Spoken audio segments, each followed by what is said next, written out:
Strong, e aqui eu tenho a versão Strong, e tenho outra, só fazer um merchan aqui, porque é uma coisa boa, tá?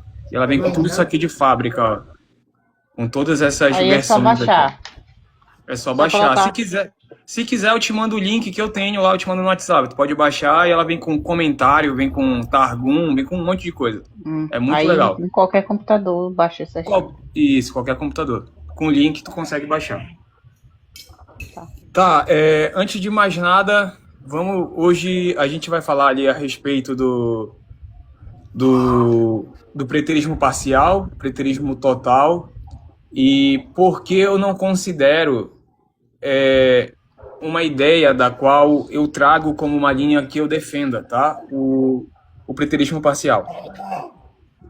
Então eu vou estar trabalhando aqui o texto que é um dos textos mais debatidos em lives aí, em podcasts e tudo mais, que é o texto de Mateus 24, tá? E o texto de Mateus no capítulo 24, ele trabalha ali a respeito do juízo que viria sobre Jerusalém, a respeito do sinal da vinda de Jesus e a respeito do sinal do fim dos tempos, tá? Então, o que a gente precisa entender inicialmente é que Mateus 24, o seu contexto não está relacionado somente a dentro desse mesmo capítulo. A gente tem em Mateus capítulo 24 já o final da fala de Cristo na sua saída do templo.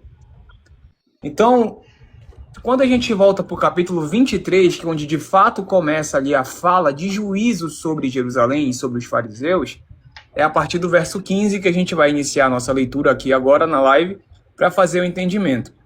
Aline, se quiser pegar papel e caneta para ler, eu autorizo, seja se me perguntar, olha, isso aqui eu não entendi, isso aqui é assim, pode falar aí que aqui é a hora, tá? Se o Kleber quiser falar, quer falar alguma coisa aí, Kleber, seja bem-vindo, boa noite. Boa noite, Shalom. Boa noite, Shalom. De antemão, eu vejo que Mateus 24 existe um extremo dentro do preterismo e um extremo dentro do futurismo. Esse aí que é o problema, né? Porque em Mateus 24 tem coisas que cumpriram, mas tem uma que não cumpriu, que é a vinda de Jesus. Exato. Agora, a grande tribulação de Mateus 24 é fato que aconteceu, né? Que cumpriu. Historicamente, isso. Mas eu vou ouvir o senhor e pode continuar aí a dissertação. Perfeito. Então eu vou iniciar aqui a leitura, tá? Para que a gente acompanhe junto. Quem quiser acompanhar, eu vou iniciar aqui pelo capítulo de Mateus 23, a partir do verso 15.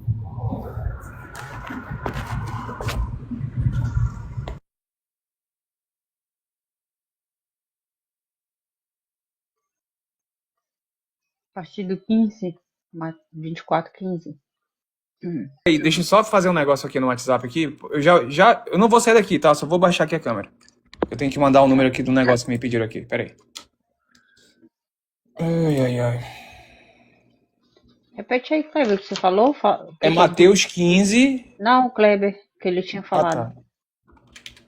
Você falou que já se cumpriu? A destruição do templo de Jerusalém, a perseguição contra o povo judeu, relatado em Mateus 24, já aconteceu. Sim. Essa é a grande tribulação lá. Agora, a vinda de Jesus, relatada aí, não aconteceu.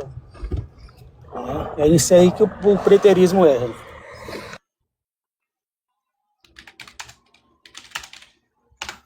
Tá, vamos lá. Desculpa aí, pessoal, que na hora que eu tava aqui falando, aí entraram aqui no quarto, eu tive que parar aqui só para fazer uma operação aqui, tá? Vamos lá. Quem quiser acompanhar é Mateus, capítulo 23, verso 15. 23? É, capítulo 23. Desculpa, se eu falei ao contrário, me perdoa. É Mateus, capítulo 23, verso 15. Tá. Não, a gente vai começar a leitura a partir do verso de Mateus 23 para poder entender o contexto das perguntas no começo de Mateus 24. Se eu não entender a perícope, que ela começa no 23, 24 e 25 é uma coisa só, realmente fica muito complicado. Igual ontem aqui eu conversando com o Bodão e a gente acabou aí perdendo um pouco a linha decorrente justamente de não entender de onde começa e onde termina o contexto aqui do que é apresentado. Então, aqui, ó, Mateus 23, 15, Ele vai dizer assim, ó, aqui é o próprio Senhor Jesus falando para os fariseus. Ele vai dizer: ai de vós, escribas e fariseus hipócritas, porque rodeais o mar e a terra para fazer um Desculpa, pode falar. Não, eu tô lendo também, pode falar. Tá. Para fazer um prosédito e, uma vez feito, o tornais filhos do inferno, 2 vezes mais do que vós. Verso 16. Deixa eu trocar aqui. Verso 16. Ai de vós, guias cegos, que dizeis: quem jurar pelo santuário, isso é nada. Mas se alguém jurar pelo ouro do santuário, fica obrigado pelo que jurou. Insensatos e cegos, pois qual é o maior, o ouro ou o santuário que santifica o ouro? E dizeis: quem jurar pelo altar, isso é nada. Quem, porém, jurar pela oferta que está sobre o altar, fica obrigado pelo quem jurou. Cegos, pois qual é maior, a oferta ou o altar que santifica a oferta? Portanto, quem jurar pelo altar, jura por ele.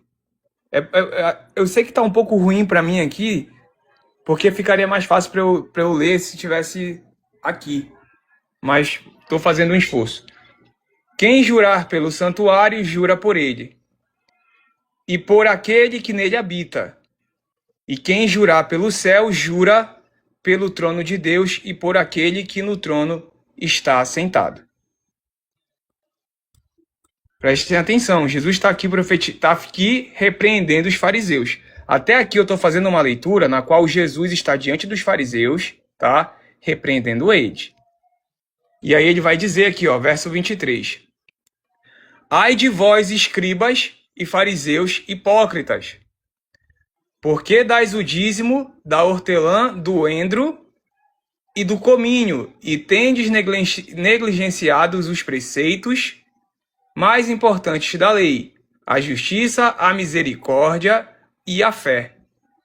Devieis, porém, fazer estas coisas, sem omitir aquelas. Guias cegos, que coais o mosquito e engolis o camelo.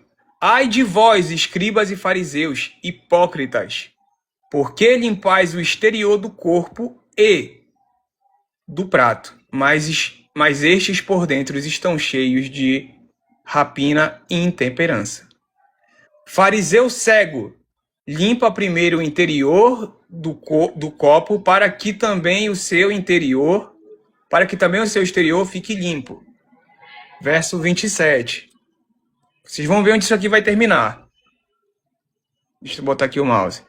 Ai de vós, escribas e fariseus hipócritas, porque sois semelhantes aos sepulcros caiados, que por fora se mostram belos, mas interiormente estão cheios de ossos de mortos e de toda a imundícia. Assim também vós exteriormente pareceis justo aos homens, mas por dentro estáis cheios de hipocrisia e de iniquidade. Verso 29. Ai de vós, escribas e fariseus hipócritas, porque edificais os sepulcros dos profetas, adornai os túmulos dos justos, e dizeis: se tivéssemos vivido nós nos dias de nossos pais, não teríamos sido seus cúmplices no sangue dos profetas. Assim, contra vós mesmos testificais que sois filhos dos que mataram os profetas. Verso 32. Enchei vós, pois, a medida de vossos pais. Serpente, raça de víboras, como escapareis da condenação do inferno?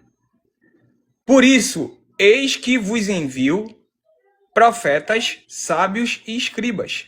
A uns matareis, e outros crucificareis, a outros açoitareis nas vossas sinagogas e perseguireis de cidade em cidade. Verso 35. Para que sobre vós recaia todo o sangue justo derramado sobre a terra, desde o sangue do justo Abel até o sangue de Zacarias, filho de Baraquias, a quem matastes entre o santuário e o altar. Notem que ele está falando isso aqui novamente para quem? Para os fariseus, para os escribas e para os fariseus. Verso 36. Olha aqui o contexto que a gente vai começar a entender em Mateus 24. Em verdade vos digo que todas estas coisas hão de vir sobre a presente geração. Tá? O que a gente já vai olhar aqui inicialmente é que a gente tem aqui, ó, um acusativo decorrente da geração da qual ele estava falando. A presente geração. Aqui é o próprio Senhor Jesus falando sobre esta presente geração. Isto aqui está em um contexto próximo da fala de Cristo, os escribas e os fariseus. Jerusalém, Jerusalém, que mata os profetas e apedrejas os que foram enviados. Quantas vezes quis eu reunir todos os filhos como a galinha ajunta os seus pintinhos debaixo das suas asas. E vós não os quisestes. Eis que a vossa casa vos ficará deserta. Verso 39. Declaro, pois, que desde agora já não me vereis até que venhas a dizer, bendito o que vem em nome do Senhor. Então a gente conseguiu ver porque é necessário ler esta parte aqui do texto. Porque o contexto do qual inicia Mateus no capítulo 24 está aqui, ó. Quando Cristo está com os apóstolos citando isso aqui para os próprios fariseus, eles estão dentro do templo, tá? Eles estão lá dentro do templo. E olha o que a gente vai iniciar aqui o capítulo de Mateus 24. Tendo Jesus saído do templo, ia se retirando quando se aproximaram dele os seus discípulos, para lhe mostrar as construções do templo. Ele, porém, lhes disse, não vedes tudo isto? Em verdade vos digo que não ficará aqui pedra sobre pedra que não seja derrubada. A primeira coisa que a gente precisa entender é que estes dois versos aqui, ó, esses dois versos dentro do entendimento que eu tenho, eles não fazem parte de Mateus 24. Esses dois versos ainda estão dentro de Mateus 23. Porque eles ainda estão saindo do templo e Cristo ainda está falando sobre a derrubada do templo e de tudo que ele havia profetizado, que eu acabei de ler aqui no capítulo de Mateus 23. Então isso aqui ainda está ligado com o capítulo anterior. Outra coisa, Cristo aqui está saindo do templo, tá? Cristo aqui está saindo do templo. Quando a gente vai para o verso 3, calma aí que esse aplicativo aqui é meio complicadinho. Esse aqui não está configurado, e da minha casa tá. Ele vai dizer aqui, ó, no Monte das Oliveiras. Verso 3. A primeira coisa que a gente precisa entender. No Monte do Templo, que era onde ele estava saindo com os discípulos, do Monte do Templo para o Monte das Oliveiras, são 2 quilômetros. Ou seja, isso dá mais ou menos uma caminhada de 20 a 30 minutos. Então, entre o verso 2 e o verso 3, eu tenho um intervalo de pelo menos meia hora. De pelo menos meia hora entre o verso 2 e o verso 3. Aqui eles estão no templo, Monte do Templo é o lugar, Monte das Oliveiras é outro lugar. E ele vai seguir dizendo assim, ó, verso 3. No Monte das Oliveiras achava-se Jesus assentado, quando se aproximaram dele os discípulos. em particular e lhe pediram: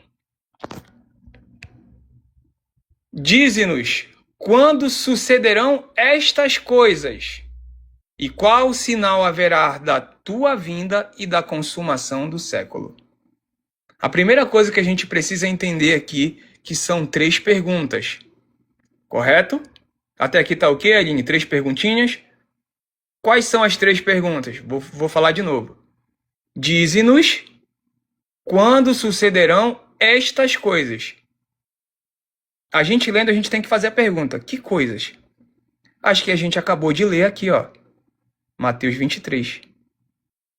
Nós acabamos de ler aqui em Mateus 23 e no começo de Mateus 24. O juízo sobre os fariseus, o juízo sobre Jerusalém e a derrubada do templo. É isso que ele está perguntando aqui quando ele diz: dize-nos quando sucederão estas coisas. E agora a outra pergunta: e que sinal haverá da tua vinda e da consumação do século? Então, o que o próprio Senhor Jesus vai trabalhar aqui agora é a resposta dessas 3 perguntas. Só que ele já trouxe todo o contexto da primeira no capítulo anterior, a partir do verso 15, aonde ele traz todo o juízo dos fariseus.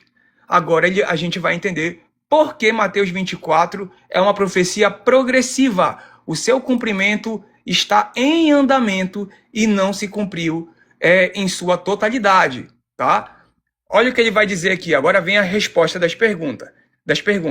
E ele lhes respondeu: vede que ninguém vos engane, porque virão muitos em meu nome, dizendo: eu sou o Cristo, e enganarão a muitos.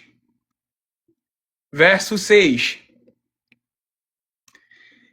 E certamente ouvireis falar de guerras e rumores de guerras. Vede, não vos assustais, porque é necessário assim acontecer, mas ainda não é o fim. Veja que Cristo está falando que haveria guerras, rumores de guerras, mas que a gente não tinha que ficar assustado, porque era necessário assim acontecer e isso ainda não era o fim. Então, logo, eu vou trazer aqui depois, eu vou refazer aqui a fala em cima do texto, mas para a gente poder entender aqui uma coisa. Dentro do contexto do ano 70, a gente tinha ali a Pax Romana, tá? Então, isso aqui de rumores de guerras e guerras, impossível ter acontecido entre a morte de Cristo e o ano 70. Impossível, tá? Dentro do contexto do Império Romano, impossível. Verso 7.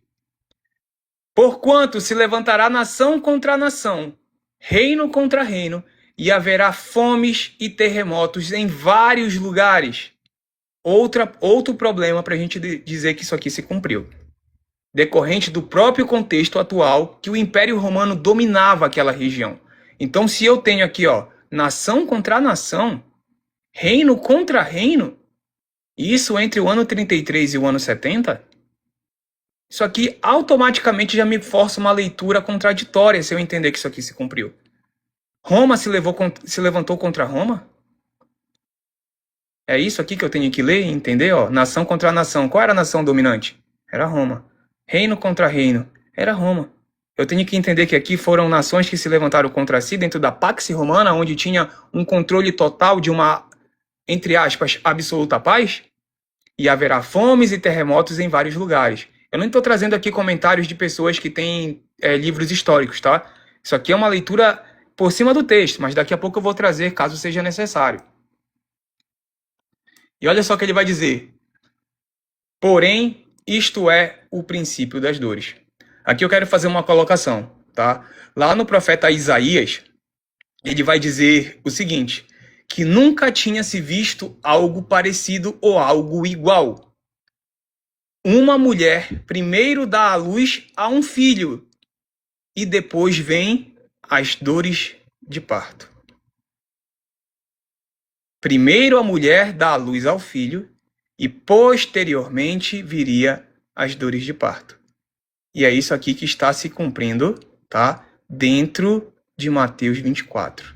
O princípio das dores das quais Cristo começou a responder os apóstolos diante das 3 perguntas que foram feitas. Verso 9. Deixa eu trocar aqui. Cadê a minha mãozinha aqui? Não tem esse aqui. Vou achar aqui. Aí ele vai dizer: então sereis atribulados e vos matarão. Sereis odiados de todas as nações por causa do meu nome. Nesse tempo, muitos hão de se escandalizar, trair e odiar uns aos outros. Levantar-se-ão muitos falsos profetas e enganarão a muitos. Outra pergunta que eu devo fazer. Eu tenho algum contexto histórico de algum pai da igreja, ou até mesmo em Atos dos Apóstolos, apresentando que vieram muitos falsos profetas, enganando a muitas pessoas? Ou falsos cristos que se colocaram a ressuscitar? A gente não tem isso. Nós não temos isso dentro do livro de Atos e muito menos relatos de pai da igreja que tragam tal história que tenha acontecido. Shalom, shalom, irmão. Parabéns aí pela exposição, você está indo muito bem aí, viu? Só que com relação a esse tópico agora que você colocou, Kleber, é uma simples leitura aí das cartas de Paulo, de Pedro, você vai ver que havia falsos profetas. Kleber, só vou te Não, pedir sim. só mais um pouquinho, que só ele terminar a exposição, aí a gente começa a ir para as perguntas. Porque eu estou Beleza, gravando e vou repostar. E por se multiplicar a iniquidade, o amor se esfriará de quase todos. Aquele, porém, que perseverar até o fim, esse será salvo. Notem, aquele, porém, que perseverar até o fim, será salvo.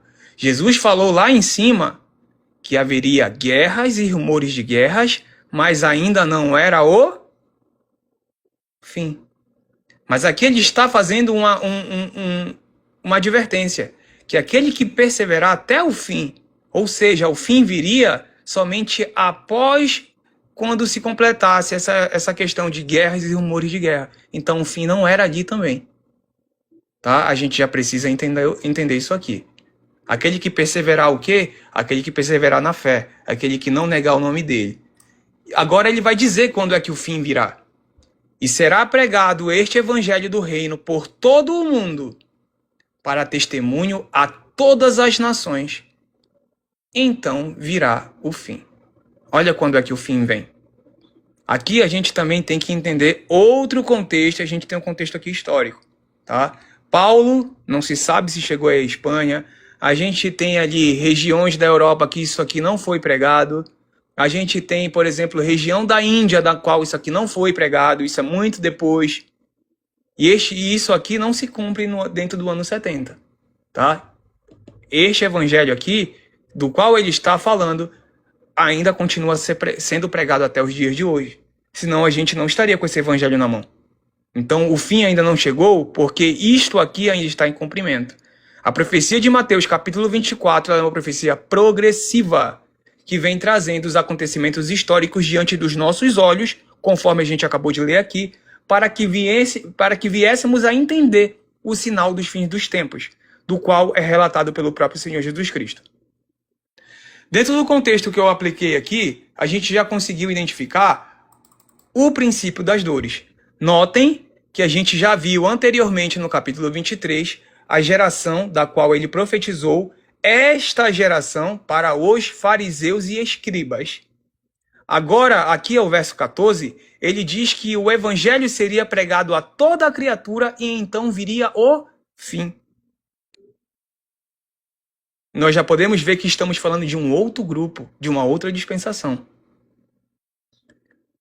Olha como agora ele vai entrar em outro período temporal. Quando, pois, virdes o abominável da desolação, de qual falou o profeta Daniel no lugar santo, quem lê, entenda, e isso aqui eu trabalhei na live ontem a respeito da última semana, é isso aqui que o próprio Senhor Jesus está trabalhando. Por quê? Vamos lá. Verso 16. Então os que estiverem na Judéia, fujam para os montes. Quem estiver sobre o eirado, não desça a tirar de casa alguma coisa. E quem estiver no campo, não volte atrás para buscar a sua capa. Ai das que estiverem grávidas e das que amamentarem naqueles dias. Orai para que a vossa fuga não se dê no inverno, nem no sábado. Porque nesse tempo haverá grande tribulação, como desde o princípio do mundo até agora. Deixa eu aumentar aqui porque vai comer aqui a tela. Até agora não tem havido nem jamais haverá. A gente tem um contexto do cumprimento de parte dessa profecia no ano 70. Temos, de fato, Jerusalém foi invadida no ano 70 e durante o inverno a gente tem um cumprimento histórico. Temos. Isso aqui se cumpriu? Se cumpriu. Aquela parte da qual que eles saem dali e não voltam para buscar suas casas. Teve gente que fugiu para o monte, isso aqui a gente pode ver.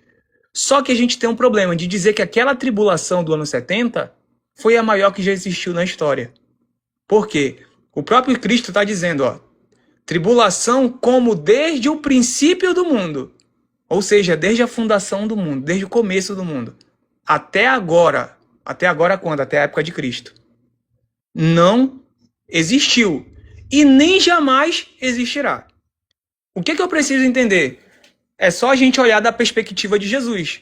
Se Jesus está aqui dizendo que nunca aconteceu nada desde o princípio até aquele momento, e eu olho para trás e vejo o dilúvio e o ano 70 foi infinitamente menor do que o dilúvio. Se eu olhar aqui, nem tendo havido e nem jamais haverá, no ano 70 morreu 1.100.000 judeus. Se eu puxar somente a Segunda Guerra Mundial, só de judeu, esquecendo o resto das etnias, tá? Morreram 6 milhões. 6 vezes mais. Então, é impossível que esta tribulação aqui, da qual ele está se referindo, seja do ano 70. Impossível. Ai, mas ele usou de uma hipérbole. Gente, isso aí é vocês colocando interpretação da qual não está sendo dita. Porque eu teria que colocar o ano 70 maior que o próprio dilúvio, que está desde o princípio do mundo. Ou maior que a Segunda Guerra, que aqui a gente não tem.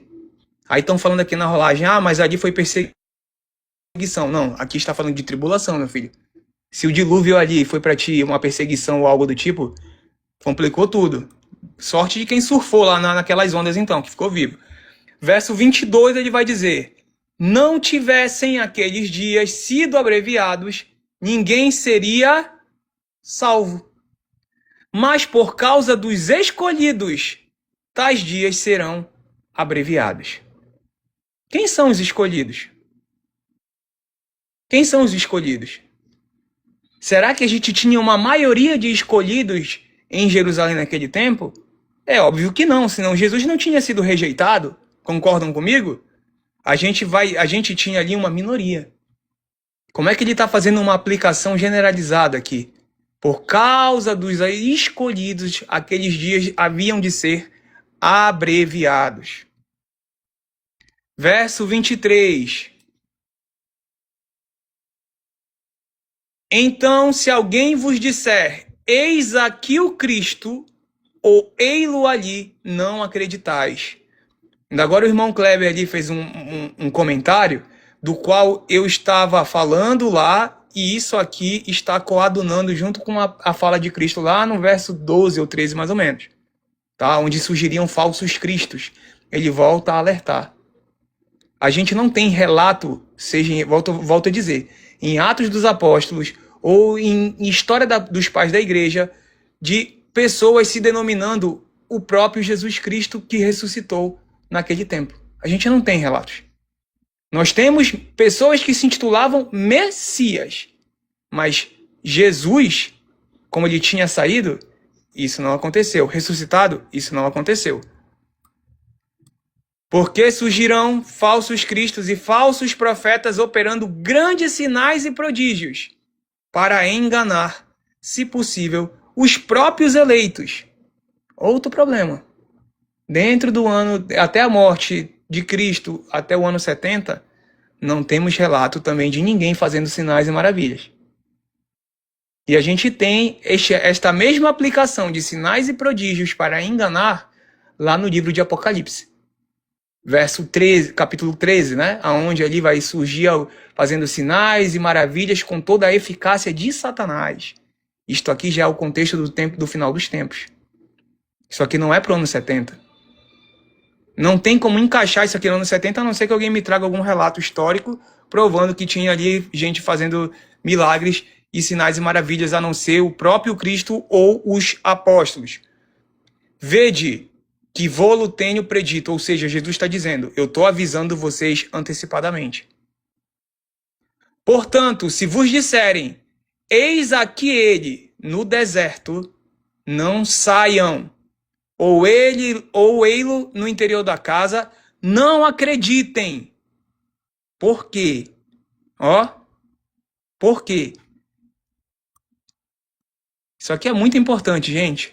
Muito importante, porque eu creio que a gente está assim no limitezinho do tempo e muita coisa está para acontecer e a gente precisa se atentar a uma regra de fato. Assim como o relâmpago sai do Oriente e se mostra até no Ocidente, olha a condição. Assim como um relâmpago sai do Oriente e se mostra no Ocidente, assim há de ser a vinda do Filho do Homem. Todo olho verá. Não é secreto, não é escondido, não é silencioso. Aqui todo olho verá. Aqui sim é uma hipérbole a modo comparativo. Aqui sim. E aqui a gente tem uma chave escatológica que eu posso deixar para trabalhar outro dia. Mas quem quiser depois, isso aqui está lá em Apocalipse 19, verso 17. Onde estiver o cadáver, aí se ajuntarão os abutres. Tá? É lá o banquete dos grandes reis. Para quem defende que Jesus voltar antes da grande tribulação, ele está colocando o sinal da vinda dele lá no final da grande tribulação. Tá? Mas isso é exposição para outro dia, se assim me permitirem. Logo em seguida, a tribulação daqueles dias, o sol escurecerá, a lua não dará a sua claridade e as estrelas cairão do firmamento e os poderes do céu serão abalados. Isso aqui está lá em Apocalipse capítulo 6, o sexto selo, aonde é aberto o sexto selo e a gente vê estes sinais no céu. Isso também está lá em Joel capítulo 2, onde a gente tem o cumprimento total da profecia, né? O encerramento da porta da graça. E aí ele vai dizer, então aparecerá no céu o sinal do Filho do Homem. Todos os povos da terra se lamentarão e verão o Filho do Homem vindo sobre as nuvens do céu com poder e muita glória.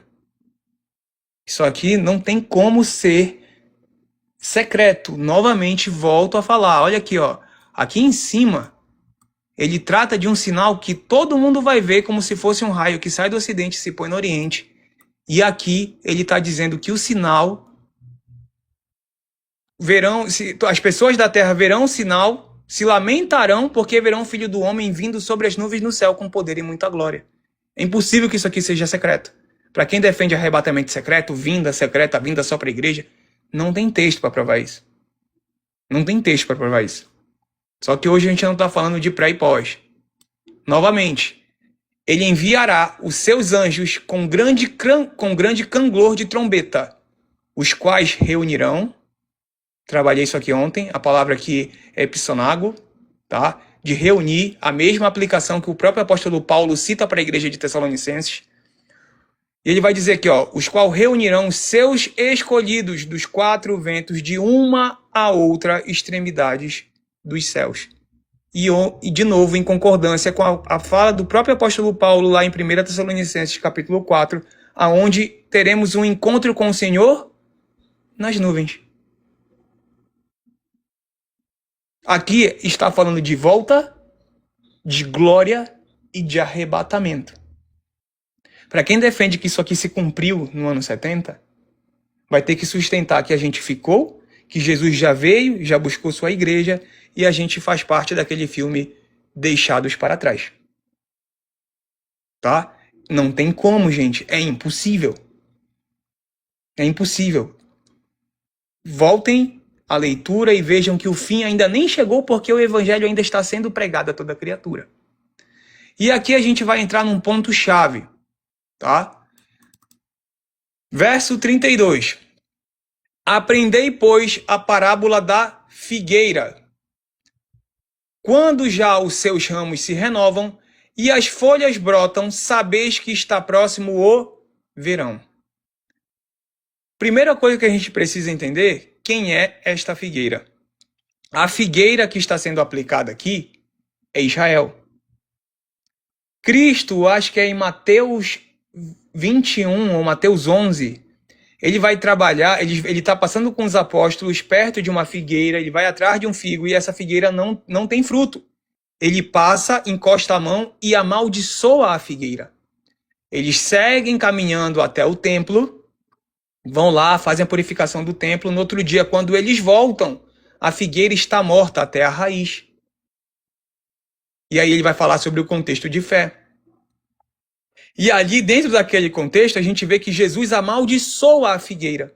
E uma árvore morre exatamente no inverno. Assim como Jerusalém, no ano 70, foi invadida no inverno. Só que aqui agora ele está me dando um ensinamento novo. Ó. Aprendei, pois, a parábola da figueira. Ele está me dando um novo ensinamento. Quando já os seus ramos se renovam e as folhas brotam, sabeis que está próximo o quê? O verão.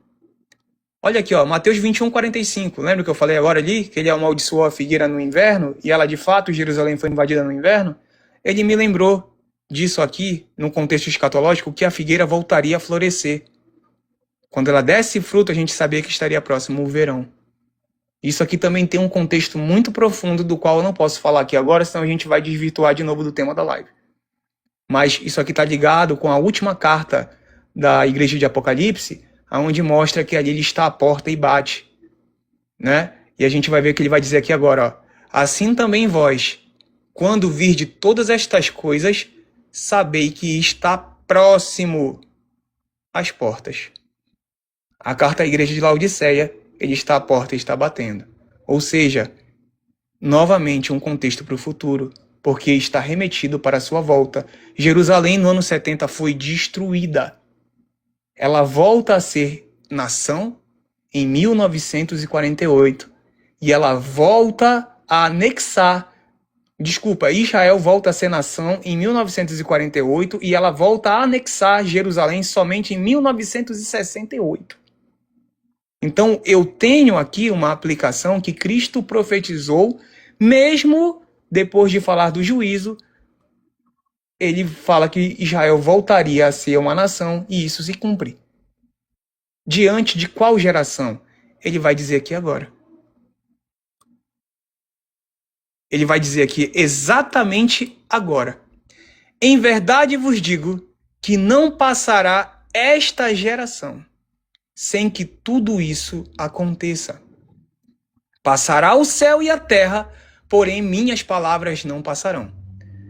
Se eu acabei de ler o ensinamento da parábola da figueira, da qual ela voltaria a florescer, e esta geração está correlacionada com todas as coisas ditas anteriormente, que coisas são essas? Sinal da vinda, os sinais no céu, o arrebatamento, a geração que viria todas essas coisas que foram faladas aqui agora, seria daqui, ó, a geração da parábola da figueira. E é nisso que eu preciso me atentar, com o sinal profético que é Israel, que é o relógio da profecia. Porque isso aqui se cumpriu. Vai fazer 70 anos que isso aqui se cumpriu. Vai fazer 60 anos em 2027. 70 em 2037. Tá? A gente está muito próximo. Daí ele segue, aqui ele já sai um pouco do contexto escatológico, mas ele vai dizer aqui, ó. Quer repetir Pode de novo falar. essa parte que você fez, do 32 ao 34? Perfeito, repito sim. Vamos lá. Cristo aqui, ó, verso 32, ele está trazendo... Notem que aqui a gente vai ter uma mudança de assunto. Tá? Ele está falando aqui, ó, a respeito da reunião, do arrebatamento, dos 4 ventos de uma extremidade à outra do céu, conforme a gente vê lá o apóstolo Paulo trabalhando em 1 Tessalonicenses 4, né? Que os vivos e os mortos encontram um Senhor nos ares para todo sempre. Note que no verso 32, ele muda a fala. Ele está trazendo, ó, aprendei, pois, a parábola da figueira. Lá em Mateus 21, ele amaldiçoa a figueira quando ele está a caminho do templo com os apóstolos, porque ele foi pegar um figo e não tinha, né? Não tinha um fruto. Ele amaldiçoou essa figueira. Foram, passaram um dia lá, fizeram a purificação do templo e voltaram no outro dia. Quando voltam no outro dia, a figueira estava morta até a raiz. A figueira estava morta até a raiz, por maldição do próprio Senhor. Mas quando olhamos no contexto que esta figueira lá aplicada era Israel, e assim como uma árvore morre no inverno, assim Israel também ficou deserta, conforme ele falou lá em Mateus 23. Eis que vos digo que a casa de vocês ficará deserta. E isso se cumpre no ano 70. Mas aqui no capítulo 24, verso 32, ele traz um ensinamento. Aprendeis, pois, a parábola da figueira. Quando já os seus ramos se renovam e as folhas brotam, sabeis que está próximo o verão. Ou seja, a figueira que ganhou vida. A figueira voltou a florescer e dá fruto e dá ramo.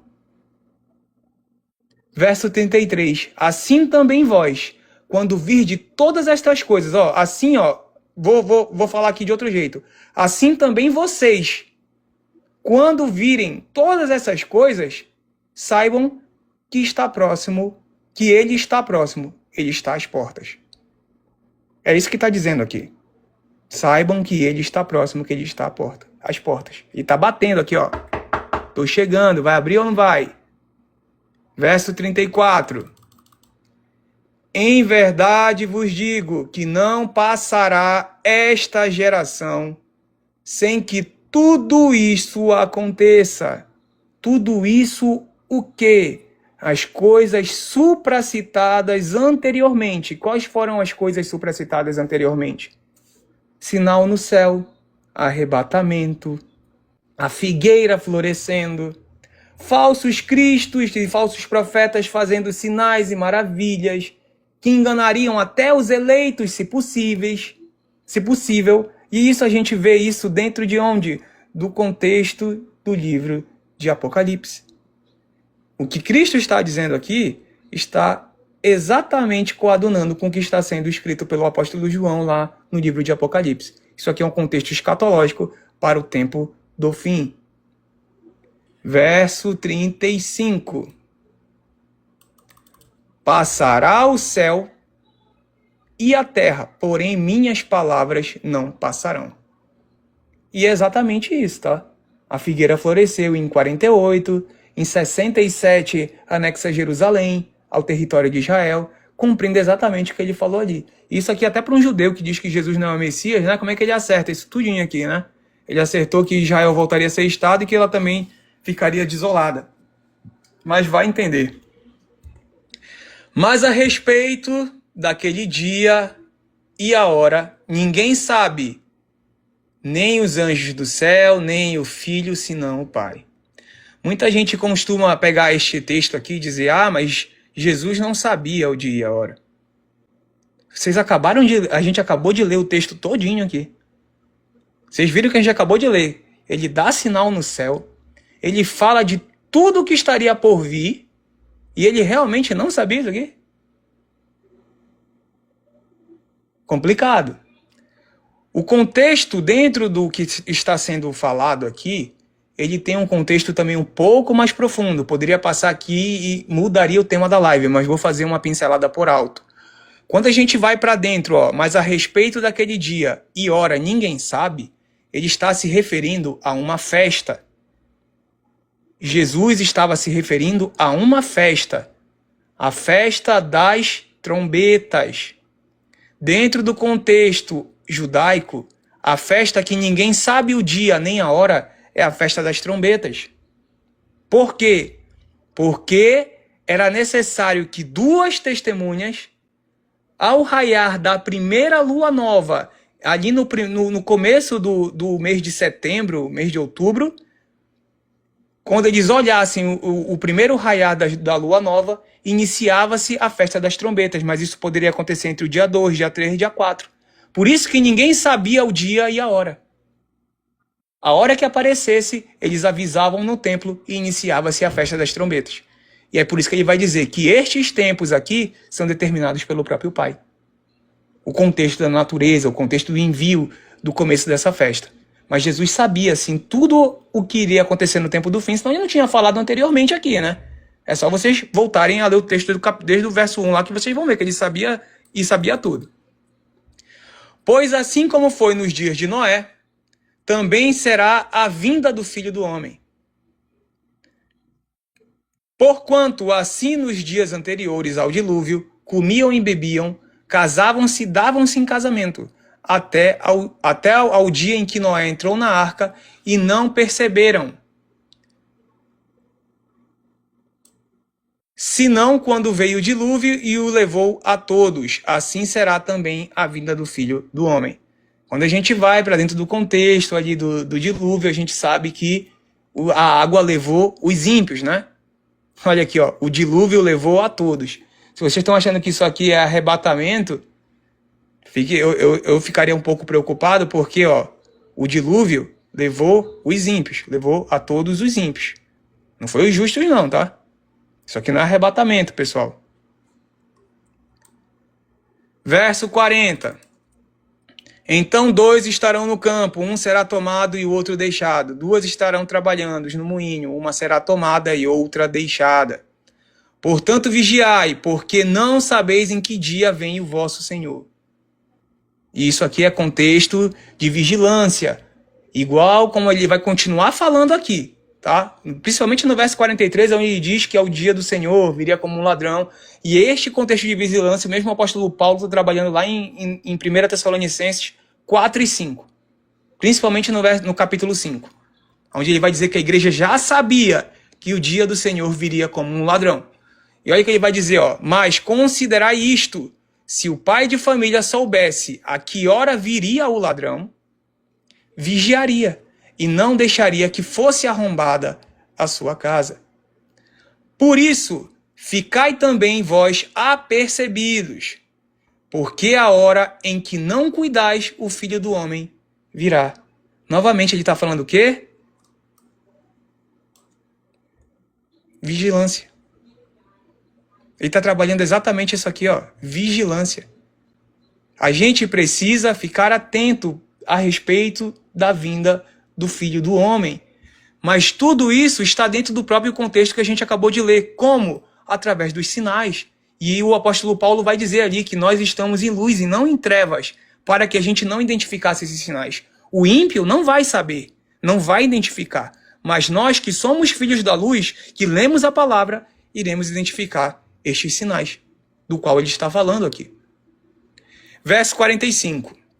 Quem é, pois, o servo fiel e prudente, a quem o Senhor confiou os seus conservos para dar-lhes o sustento ao seu tempo? Bem-aventurado aquele a quem o seu Senhor, quando vier, achar fazendo assim. Então, aqui mais a questão da perseverança que foi falada lá no começo. Continuem, preguem, falem, vigiem, exortem, toquem trombeta, avisem, o Senhor está vindo. E quando chegar este tempo, bem-aventurado aquele servo que ele chegar e quando vier, assim o estiver fazendo. É isso que ele está dizendo. Verso 47. Mas claro que nem tudo são flores, né? A gente sempre tem o outro lado da moeda e isso é aplicado aqui agora. Em verdade vos digo que lhe confiará todos os seus bens, tá? A partir do 48. Aqui é a benfeitoria que ele vai receber. Aqui é que entra o contexto do ímpio, ó. Mas se aquele servo, sendo mau, disser consigo mesmo, meu senhor está demorando. Meu senhor está demorando, e passar a espancar os seus companheiros, e a comer e a beber com os ébrios. Virá o Senhor daquele servo em dia que não o espera e nem a hora que não se sabe, e vai castigá-lo, lançando-o à sorte com os hipócritas, e ali haverá choro e ranger de dentes. Então, para finalizar aqui a exposição, dentro do contexto aplicado de Mateus 24, que começa dentro de Mateus 23, aonde a gente leu ali a partir do verso 15, que ele traz... Deixa eu dividir aqui a tela agora. Que ele traz ali, ó, Jerusalém, Jerusalém, que apedreja os seus profetas. Quantas vezes eu quis reunir vocês como quem junta um pintinho debaixo das asas, mas vocês não quiseram. Olha aqui, ó, a casa de vocês vai ficar deserta, igual a gente viu aqui. Ele profetizou tudo, ele falou tudo. E assim como a gente vê em Provérbios, a sabedoria falava, clamava em praça pública e ninguém escutava. Eis aqui o cumprimento dessa profecia diante dos olhos de vocês. Seja no contexto profético, seja no contexto histórico. Isto está acontecendo, quer queiram acreditar ou quer não. Então, dizer que tudo isso aqui, pessoal, se cumpre no ano 70, como eu já vi pessoas colocando que Jesus voltou em juízo no ano 70, é de uma loucura sem precedente.